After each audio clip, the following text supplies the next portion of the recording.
Good day, ladies and gentlemen. Today, the movie we're going to talk about is The Last Communist. It is a 2006 Malaysian film described by the director Amir Muhammad as a semi-musical documentary. It is inspired by the leader of the disbanded Malayan Communist Party, Chin Peng, and the Malayan emergency, which more than 1 million Malayan and British troops and civilians lost their lives. Now, we're going to invite few audiences to share with us about their review of this particular film. Let's welcome Mr. Chin. Hi, I'm Mr. Chin. Before we start to look in depth into this made in Malaysia product, let me share an interesting fact about this film with you. The Last Communist made its world premiere at the 2006 Berlin Film Festival.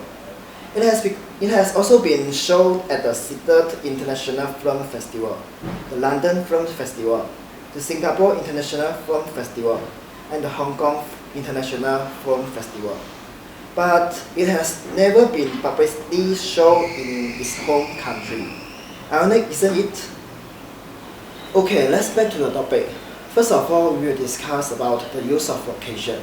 The overall documentary brings us go through at least some 13 locations along with Chin Peng's development in his political career, starting from Setiawang, Perak to Lumut, Taiping, Ipoh, until Tanjung Bunga at Penang, then to Thailand, and eventually back to Kuala Lumpur in year 1957 onwards. The location flows of documentary begins from suburban area to small village, and then he grew rock mountain to the seaside, tunnel, and eventually the deep forest where communists used to hide themselves. As we see, when the communist power is gradually weakened, the director will shift the location towards the outskirts area. Thanks for sharing, Mr. Chin. Here I am, Mr. Peng. Call me Mr. Peng, huh? Yeah. Following next is the use of local living lifestyle. The director has documented different people and professions since the very beginning of the film.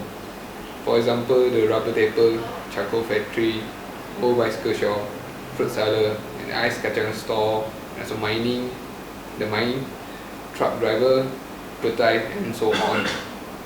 Each of them has more or less certain connections to the ups and downs in Malaysia for half decades, and also it represents the culture that's shared among all Malaysians. After all, these are all the livings came across by the communists and were badly affected during the war period, but yet survived until the independence of Malaya. For instance, the bicycle shop would imply the use of bicycle to travel during Japanese invasions. The others, like mining, charcoal, would imply the lavish of natural resources in Malaysia, which ironically yet, because they are also become one of the reasons contribute to the foreigners' invasion. Thank you, Mr. Peng. I'm Aming, call me Aming. Okay.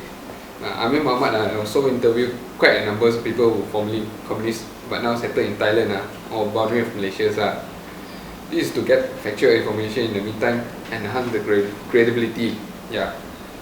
The documentary ended with animated characters with sound bites to relive the Weng peace talks, which held by both major parties, which is the Alliance Party and the Communist Party. Yeah, I remember. Both parties hold independent ideology and both refuse to make concessions. However, something different from the past is very obvious.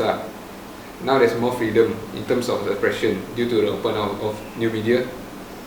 Directors also convey on the message about the communist intention during the time which they are just being a patriotic fighter for country in order to protect their land from the colonizations by other country. But just how to say the way they use been too extreme over extreme, and cause the followers to be lost in terms of the moral aspect. So sad. Yong, I'm Mr. Hawk. This documentary emphasizes a very strong sense of Malaysia's style.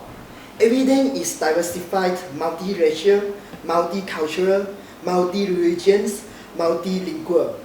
And here, language could be the biggest figure at all. There are at least 5 languages being used. And what makes it interesting is we can actually see the natives like Malay, or Indian have no problem speaking the Chinese dialect. This is actually quite awesome, and we as a Malaysian are always proud of it. This is something exclusive in Malaysians, from showcasing different ethnics can live in peace under the same roof. Thank you very much for the sharing of a few gentlemen just now. Okay, throughout the film, we can't see any flowering or mistake or either high-end filming technique was made. Okay, everything is just plain and simple, clear cuts and direct. Okay, Ahmed Muhammad uses a lot of didactic sound and real environment footages. Okay, all we can see from the last communist was the scars of people and places after the baptism of time. Although Chin Peng was under banishment for a lifetime, but yes, this is the path he's chosen. Just whether if his ideology is right or wrong, this is still an open question. There's no answer or confirmed judgment made. But something we can't deny is he really loved his country, the place we all grow up, just like the rest of us as a Malaysian. Peace.